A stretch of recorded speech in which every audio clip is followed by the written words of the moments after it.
Información inmediata. Los testimonios anticipados del caso Plaga revelaron pagos de sobornos, certificados médicos falsos, presiones políticas, entre otras irregularidades en el sistema de justicia. Esta es la entrevista de Fausto Yepes. Hoy con... Estamos en los estudios de FM Mundo con la abogada Marcial Estrella, abogada penalista, para hablar sobre el caso Plaga, las revelaciones sobre el manejo irregular de la justicia en el país. Nada nuevo en principio, pero ¿cuáles son las lecciones que deja, por ejemplo, el testimonio de Michael Hernández, exdirector de la Escuela de la Función Judicial, sobre quien pesa también un proceso? No obstante, ha hecho revelaciones de un manejo irregular ya un poco más arriba. Nos referimos a la Corte Nacional de Justicia. Marcela, bienvenida. Gracias por estar con nosotros. Muchísimas gracias, Fausto, por el espacio, la invitación. Siempre es un gusto poder estar en tu programa. Hemos seguido muy de cerca el testimonio de Michael Hernández. ¿Por qué hablamos de una pieza clave? Y es por su función y su cercanía con dos personajes en concreto. Wilman Terán, como expresidente del Consejo de la Judicatura y en su momento un hombre cercano para él, Michael Hernández, y también del expresidente de la Corte Nacional de Justicia, Iván Saquicela, sobre quien ya pesan algunas acusaciones en este sentido dentro de este testimonio. ¿Estamos frente a un nuevo episodio de la corrupción en la justicia? Yo pienso que sí, pero antes de dar un sí rotundo y categórico, creo que es importante que en un marco estadístico, quizá y si cabe el análisis, demos un 10% de probabilidad y respeto a una presunción de inocencia. Recordemos que ninguno de estos oscuros personajes ha sido declarado todavía culpable, no existe una sentencia condenatoria en firme, y obviamente el otro 90% nos sitúa en un escenario investigativo, en un escenario quizá en el cual la pelota, por así decirlo, está en la cancha de la Fiscalía. Es indudable que al referirnos al evento del día de ayer y específicamente al testimonio del señor Hernández, estamos frente a delitos de corrupción, estamos frente a una trama instaurada que de alguna manera ha venido anticipándose, no solo por algunos medios serios de comunicación, sino también por quienes hacemos de alguna manera una veeduría transparente desde cada una de nuestras trincheras. Yo soy abogada litigante, yo me he caracterizado durante estos casi 10 años de ejercicio profesional por entender que esta no es una profesión en la que prima la velocidad, sino la resistencia. Y así me han enseñado y me han inculcado mis maestros, el economista Jorge Rodríguez, el propio litigante Pepe Moreno, que para mí es un gran referente del manejo probático y análisis profundo de causas penales. Y resulta bastante bochornoso tener que escuchar a personas jóvenes. Yo no me alegro de la situación en la que ayer se ejemplificó no solo quizá esta podredumbre en la que participan jueces, en la que participan personas que están allegadas al pleno del Consejo de la Judicatura, políticos, abogados en libre ejercicio. Me da muchísima lástima ver gente tan joven, tan confundida, que a lo mejor en un intento de destacar se confundió completamente y ahora pues esa confusión les costará quizá la vida, la reputación o poca reputación que pudieron armarse en este corto tiempo de ejercicio profesional. Pienso y soy muy crítica además, sin ningún tipo de reparo ni tapujo, del rol que está desempeñando la Fiscalía General del Estado por medio de su titular, la doctora Diana Salazar. Siento que el día de ayer un testimonio tan vital, tan importante, fue tan mal conducido que realmente me deja un mal sabor respecto de la poca técnica con la cual se litigan este tipo de casos. Pues también. Sí, no, bueno, pues realmente es inaudito. No es el primer juez que yo veo que lamentablemente ni siquiera logra calificar bien una objeción, que ni siquiera sabe cómo debería manejarse las reglas de un testimonio anticipado, porque si bien es cierto, estamos en una instancia investigativa, lo que nos dicta la normativa es que el testimonio anticipado se somete a las reglas de un juicio. Y lo que ocurre es que los jueces de la Corte Nacional de Justicia, y en algunos casos ya los estamos viendo, están siendo investigados, son procesados y llevan adelante audiencias, y eso preocupa mucho más porque una Corte Nacional de Justicia que debería, al menos pensamos que debería ser totalmente transparente, donde tengamos jueces sin ningún tipo de observación, de tacha, de cuestionamiento, porque más allá de que puedan eventualmente tener algún tipo de denuncia que puede existir, pero hay serios cuestionamientos sobre jueces que hoy mismo están llevando adelante casos. Ver a un juez eventualmente que tiene al frente acusaciones contra sus propios colegas, amigos. No, y propios jueces que están llevando a cabo procesos de la misma naturaleza sensible, digamos metástasis purga, y que además han sido salpicados por otros testimonios. Y hacia allá quería apuntar un poco porque, lógicamente, al ser testimonios anticipados, nos dan una arista de la necesidad de profundizar investigativamente en la información que mediana o escasamente se pudo explotar el día de ayer. Realmente la trama por la cual, o mejor dicho, la teoría del caso que eventualmente se va a manejar en este proceso en el que comparece Hernández, no permitió de alguna manera justificar su testimonio anticipado en cuanto a la calidad de información aportada. Es decir, no dijo nada en contra de ninguno de los procesados, a tal punto que muchos de los abogados defensores no hizo preguntas porque realmente ni siquiera se refirió a su participación directa. No habló de su relación con Cristian Romero, quien fue, según incluso sus propias publicaciones, fue su socio en el estudio Funded. Cristian Romero es un abogado que está prófugo, vinculado en uno de estos casos, precisamente procesado, pero sobre el cual también se ha dicho mucho, que llegaba a la corte, pagaba jueces. Sobre eso no dijo nada Hernández. No dijo nada Hernández, y tampoco la Fiscalía tuvo una meticulosidad en cuanto a la explotación, y a eso me refería yo del elemento. Es decir, si yo como fiscal estoy interesada en descubrir la verdad, lo que me va a interesar es que me arrojen elementos. Si tengo un testigo hostil, debería aplicar técnicas específicas para interrogar a este testigo. Pero Fiscalía se quedó más bien satisfecha con la escasa información que le dieron. No dijo nada del señor Romero, no dijo nada de una modalidad delictiva. No nos dijo absolutamente nada, y el día de ayer más bien parecía que escuchábamos la lectura de una pascualina barata, más allá de que por supuesto tendrá ahora sí la Fiscalía que ponerse seria en la investigación y hacer un ejercicio de contrastación. No puede quedarse únicamente con la información que Hernández le aportó, porque además, si es que el proceso avanza y eventualmente llegan a una instancia de juicio, este elemento, digamos, tendría que ser valorado en su conjunto, ¿no? No va a ser la única prueba que se presenten, esperaría yo. Y de ahí que obviamente necesitan corroborar, necesitan manejar criterios de conducencia, de suficiencia, de objetividad, porque yo siento que el día de ayer la Fiscalía fue todo menos objetiva, fue todo menos técnica.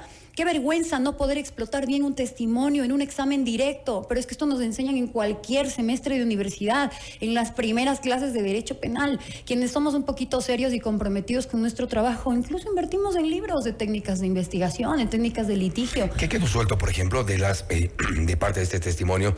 Que en realidad creo que nos quedó debiendo bastante. Michael Hernández, se hablaba incluso antes de su testimonio de que era el testigo clave, de que una vez que hable Michael Hernández iba a caer más de la mitad de la Corte Nacional de Justicia, por todo lo que sabe, por todo lo que involucraba su accionar en su relación con la presidencia de la Corte y con la presidencia del Consejo de la Judicatura. Por ejemplo, a mí me quedó en el aire una parte de su testimonio cuando se refiere a una reunión en la casa de Virgilio Saquicela, para entonces presidente de la Asamblea Nacional, había estado supuestamente Michael Hernández, el presidente de la Corte Nacional, Iván Saquicela, entendemos, al menos se supone que son primos con Virgilio Saquicela, y donde iban a repartirse las direcciones del Consejo de la Judicatura. Ya para entonces Wilma Terán al derecho penal, en la escena. Al derecho penal le interesa el qué, cómo, cuándo, dónde, por qué, para qué.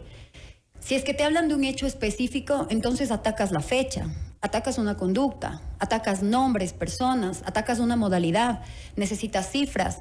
Este es un testimonio que eventualmente en juicio no va a volver a replicarse. Entonces quedó al aire un montón de información que debía ser introducida oralmente por el testigo para que eventualmente un tribunal valore esa prueba. ¿Qué nos dijo Michael Hernández ayer? Nos dio datos sueltos que espero puedan colegirse con otro tipo de pruebas. Espero que la Fiscalía se porte seria en otro tipo de testimonios para corroborar en prueba documental, en prueba pericial, pero definitivamente con el testimonio de ayer perdieron la oportunidad. Deberíamos confirmar si en efecto hubo ese reparto de las direcciones del Consejo de la Judicatura. Sí, evidentemente empezaríamos por ahí. Deberían empezar a hacer análisis financieros, pedir obviamente un listado inicialmente al Consejo de la Judicatura de quiénes son las personas que estuvieron en ese tiempo ostentando determinados cargos. Luego ir a análisis financiero. Claro, ¿qué designaciones hubo? ¿Qué designaciones hubo? La fecha, porque es importante manejar una temporalidad. El día de ayer se manejaron datos indistintamente y de una manera acronológica impresionante que a la Fiscalía tampoco pareció llamarle la atención. Entonces ya nos situamos situamos en un espacio-tiempo dentro de la teoría del caso, perfecto, vamos a corroborar. ¿Estas personas se beneficiaron? Sí, no. ¿Cómo se beneficiaron? ¿De qué manera? Un juez al que supuestamente le pagaron $30,000 por un fallo. Veamos si es que el juez evidentemente refleja algún movimiento inusual en sus cuentas, veamos si es que existen indicios de enriquecimiento ilícito, veamos si es que hay indicios de testaferrismo, pero nada de eso se preguntó.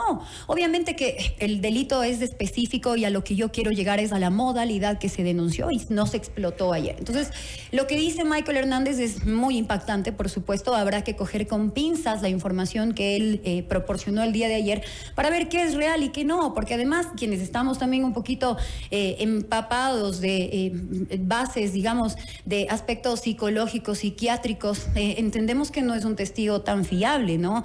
Un testigo que al rato de los ratos ya no tenía nada que ver, que él no quiso, que prácticamente es un angelito declarando, no conocía nombres, no conocía datos, no conocía fechas, se le olvidaron un montón de nombres que había, por lo menos en mi medio, la expectativa de que fueran pronunciados, quizá, y de manera súper deliberada y direccionada se mencionaron poquísimos nombres, ¿no? Nombres. Sí, entonces realmente no entiendo yo la calidad del tipo de información que está avalando Fiscalía como parte de estos elementos de cargo y de descargo que deben manejarse. Michael Hernández fue quizá él con un guión para saber hacia quién dirige su testimonio, y quizá él se calló lo que le convenía callarse.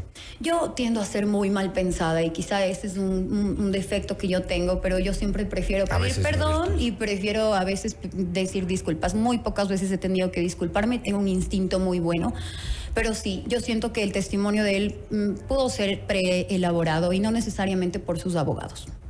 Incluso por él mismo, tenía experiencia, él tenía cancha en temas de la corte, en temas del Consejo de la Judicatura. Digamos que sí. No es un tipo, vamos a ponerlo de otra forma, no es un tipo que esté nuevo en esto. Por supuesto, además estábamos hablando de un perfil que destinaba casos a abogados interillos que finalmente hacían lo que él les pedía, junto con jueces que terminaban dándole o no la razón a favor de vendetas, es lo que se entendió ayer, en la escasa lógica que manejó, porque me pareció un discurso muy desordenado. De ahí que yo sostengo que sí, eventualmente, salvo mejor criterio, en un análisis de testimonio ya forense, te podrías dar cuenta de estos patrones que no necesariamente te dan espontaneidad al momento de la línea discursiva. Y no sostengo que únicamente él pudo haber sido el responsable de esta preelaboración, que además es necesaria, ¿no? Soy el dueño de la información. Pero además, ¿a quién estoy aportando la información? ¿A quién le debería servir la información? Información que, insisto, no fue explotada ni técnica, ni profundamente, ni objetivamente. Más bien las preguntas que hizo la doctora Diana Salazar me dejaron a mí como un sinsabor cuando ella ya dijo que terminó su examen directo. Realmente me dejó muy sorprendida. Yo me esperaba mucho más de la titular de la Fiscalía General. Pero hay abogados, el propio juez un poco dirigiendo la audiencia, pero... Lo que pasa, perdón que te corte. Me parece que la Procuraduría también estaba. Bueno, digamos que la dueña y titular de la acción penal pública es la Fiscalía. Entonces yo como fiscal, más aún fiscal general, no me puedo fiar pues de lo que vaya a hacer la Procuraduría. Ya sabemos que con muchísimas decepciones no tienen un rol tan protagónico en los procesos. ¿Quizá deberían? Deberían. Son los procuradores del Estado, ¿no? Son los abogados del Estado. El juez, si bien es garante del proceso, debe ser únicamente vigilo del debido proceso, de las garantías que deben manejarse, de que la audiencia se lleve, digamos, bajo reglas específicas. Pero los abogados tampoco tenían por qué hacerle el trabajo a la Fiscalía, ¿no? Entonces, por supuesto que muchos se acogieron al silencio si ni siquiera les mencionaron. A la Fiscalía ni siquiera le llamó la atención que el testigo clave de este caso no haya mencionado modalidades relacionadas a los otros procesados. Entonces, ¿a quiénes están investigando? ¿Qué es lo que están investigando? Mucho más habló Alex Palacios en su momento en el testimonio. Y Alex Palacios me refiero a un muy cercano amigo y colega, compañero. Es más, de hecho, fueron compañeros con Michael Hernández en el estudio jurídico de Cristian Romero. Y esto es un hecho de conocimiento público. Es decir, no pienso que a estas alturas de la investigación la Fiscalía no cuente con elementos documentales, incluso fotografías que en un testimonio con reglas de juicio podrían eventualmente ser sometidas a un reconocimiento, a un ejercicio auténtico de identificación, más allá que deban seguir investigando, ¿no? Pero yo siento que realmente de alguna manera no tenemos una garantía del tecnicismo con el cual está actuando Fiscalía en estos casos emblemáticos. Luego no se quejen de que se caen los casos. ¿Cómo no se van a caer si es que ni siquiera están enfocados seriamente en una investigación? Por hacer un cálculo así, entre metástasis, purga, plaga y todos los casos que se han revelado, pantalla reciente, respecto de la corrupción de la justicia, ¿qué porcentaje cree que sabemos hasta el momento? Sabemos que parece que hay mucho por descubrir. Sí, demasiado. Y sabemos además lo que Fiscalía quiere que sepamos, ¿no? Una mediatización bastante hollywoodesca de procesos que deberían ser manejados con mucha técnica y quizá en aras de ser científicos del derecho. No podría yo anticiparme porque obviamente necesitamos llegar a una instancia en la que se valore efectivamente la prueba, en la que haya un ejercicio de contradicción más allá de la que se puede ejercer en las anteriores instancias, y me refiero al juicio propiamente. Pero tampoco tenemos demasiadas garantías con relación a los jueces que actuarían eventualmente en estos procesos. Personas que sí, obviamente han llegado a las altas esferas de la administración de justicia, quizá por méritos, pero que al rato de los ratos desconocen temas básicos de derecho, no se diga temas de valoración en materia de prueba que son además muy específicos. Yo pienso que no existe, insisto, seriedad al momento de delimitar cuál va a ser mi enfoque de investigación. Pienso que tenemos una fiscalía que está más pendiente de las cámaras y ha descuidado por completo el nexo, digamos, de la discusión con sus actuaciones. Entonces, lo que nos dicen en medios es una cosa, pero no se refleja en la materialidad en sí de los procesos. Finalmente, ¿cómo queda la Corte Nacional de Justicia? ¿Cómo queda el Consejo de la Judicatura?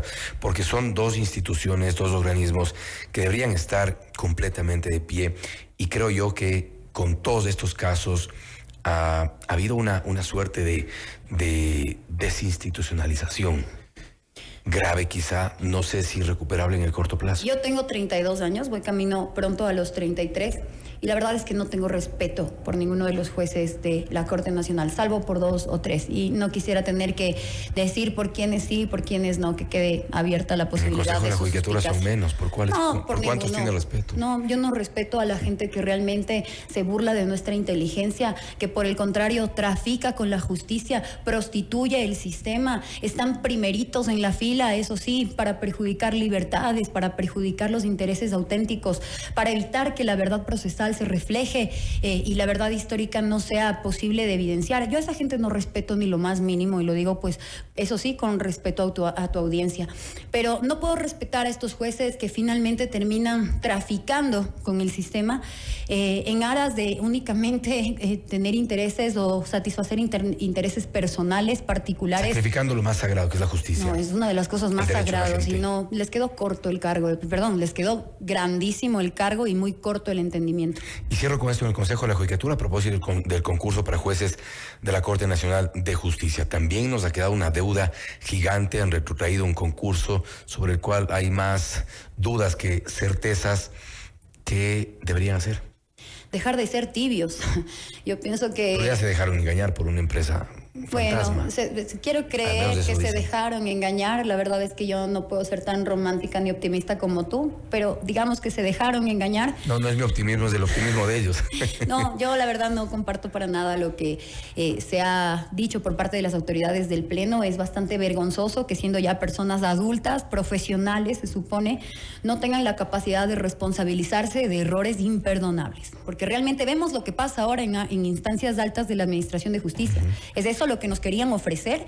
Entonces, claro, el proceso debió, a mi criterio, declararse nulo, porque hubo demasiados Porque si no, una cuestionamientos. consecuencia es tener una corte como la que ya vemos. No, parecería que sí, parecería que este tipo de personas lo que aplaude es esto, decadencia en la justicia. Eso es lo que aplauden, pues yo no puedo respetar eso ni comulgar tampoco con esos. Penoso y lamentable. Sí, demasiado. Marciela, nuevamente gracias por haber estado con nosotros. Gracias a ti, Fausto, siempre es un gusto. La abogada Marcela Estrella, abogada penalista, hablando sobre el caso Plaga, las revelaciones sobre el manejo irregular de la justicia en nuestro país, todo lo que ha habido en el contexto de los casos, además Metástasis, Purga, entre otros, la justicia herida y herida gravemente. Esto es Notimundo Estelar, siempre bien informados. Noticias, entrevistas.